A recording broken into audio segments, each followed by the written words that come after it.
के प्रधानमंत्री बनते बनते रह गए, जिन्होंने राजनीति में विरोधी भी चाणक्य की उपाधि देते हैं। सियासत के उसी सूरमा की ये कहानी है। शरद पवार, जिन्होंने सिर्फ राजनीति के मैदान में ही बैटिंग नहीं की, बल्कि वो क्रिकेट के मैदान के भी सिकंदर रहे।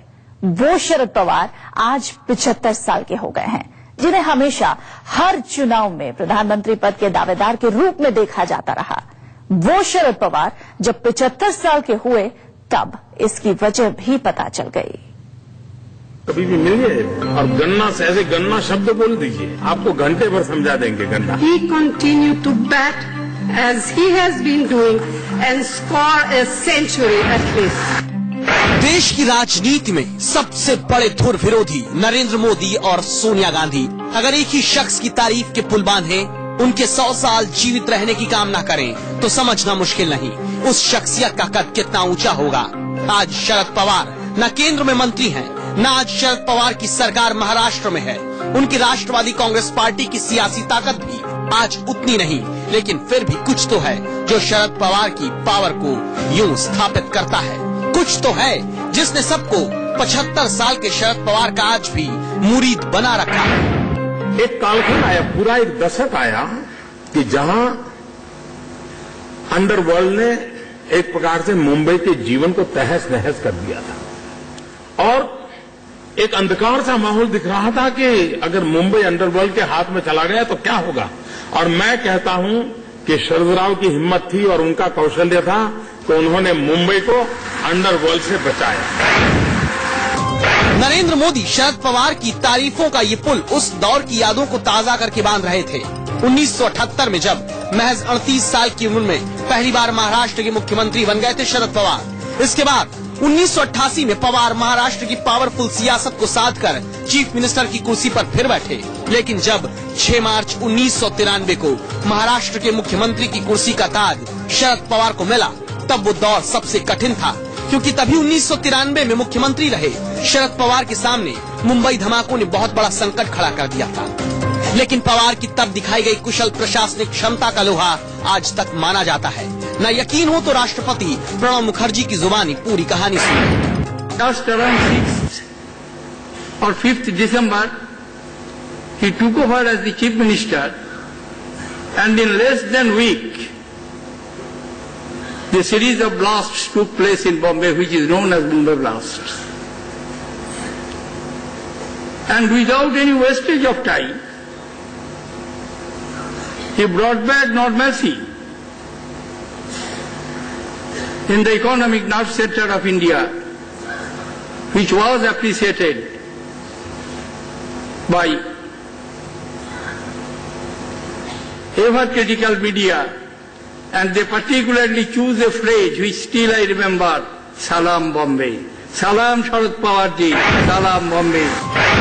जिन सोनिया गांधी के विदेशी मूल का मुद्दा उठाकर शरद पवार ने कांग्रेस तोड़कर अपनी अलग पार्टी बनाई, वो तक आज भी शरद पवार की सियासी नेटवर्किंग की कायल है। In the modern language of IT, his networking skills are formidable. अब हम आपको जो बयान सुनाने जा रहे हैं, वो सुनने के बाद आपको भी यकीन हो जाएगा कि राजनीति में इतनी साफगोई तो शरद पवार ही निभा सकते हैं। तभी तो सोनिया गांधी की मौजूदगी में सोनिया की जुबानी अपनी तारीफ सुनने के बाद भी शरद पवार संसद के मौजूदा हंगामेदार सत्र को देखते हुए कांग्रेस पर करारी चोट करना नहीं भूले। साल चाहे विधानसभा हो या चाहे राज्यसभा हो या चाहे लोकसभा हो, सुमित्रा जी, एक दिन भी कभी ऐसा आया नहीं कि जिस दिन में सदन की मर्यादा छोड़कर हमने कुछ कदम उठाए। शरद पवार की जिंदगी से जुड़े किस्सों की अगर बात की जाए तो बिना 1991 को याद किए से पूरा नहीं किया जा सकता, जिसकी टीस महाराष्ट्र के मराठा स्ट्रॉन्गमैन शरद पवार को आज भी उठती है। याद करिए 1991 का वो साल था जब शरद पवार को लगा कि वो हिंदुस्तान के प्रधानमंत्री बनने के सपने के बहुत करीब हैं।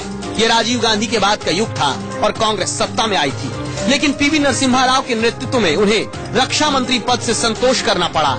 और इस कहानी का जिक्र शरद पवार ने अपनी autobiography life on my term from grass root and corridors of power में किया, जिसमें लिखा, सोनिया गांधी ने मुझे 1991 में प्रधानमंत्री नहीं बनने दिया। वो नहीं चाहती थी कि कोई भी आजाद विचारों वाला शख्स प्रधानमंत्री बने।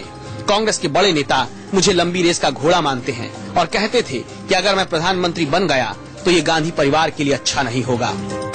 आपके कोलीग रहे हैं शरद पवार जी, आपके साथ कैबिनेट में भी थे।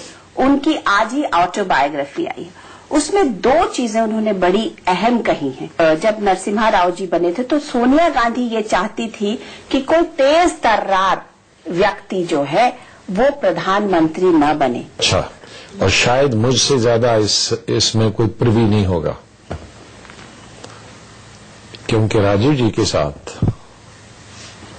तब तक 91 तक मैं जनरल सेक्रेटरी भी था और मैं पार्लियामेंट्री बोर्ड का मेंबर सेक्रेटरी था और वर्किंग कमेटी भी मेरे पास थी एज जनरल सेक्रेटरी। और सोनिया जी न कांग्रेस प्रेसिडेंट थी न पदाधिकारी थी। तो सोनिया जी जब कांग्रेस अध्यक्ष ही नहीं थी तो सोनिया जी के रोकने और बनाने का सवाल कहां से होता? ये आरोप बराबर सरासर गलत है। पर्दे के पीछे पवार और गांधी परिवार में जो कुछ भी खटास रही हो, लेकिन ये राजनीति में पवार की पावरफुल पॉलिटिक्स का ही नतीजा है कि आज भी कांग्रेस अध्यक्ष 75 साल के पवार को सियासी गुगली फेंकने में माहिर बताते हैं। That his father-in-law, who tragically died at a very young age, was a leg spinner who played 7 test matches for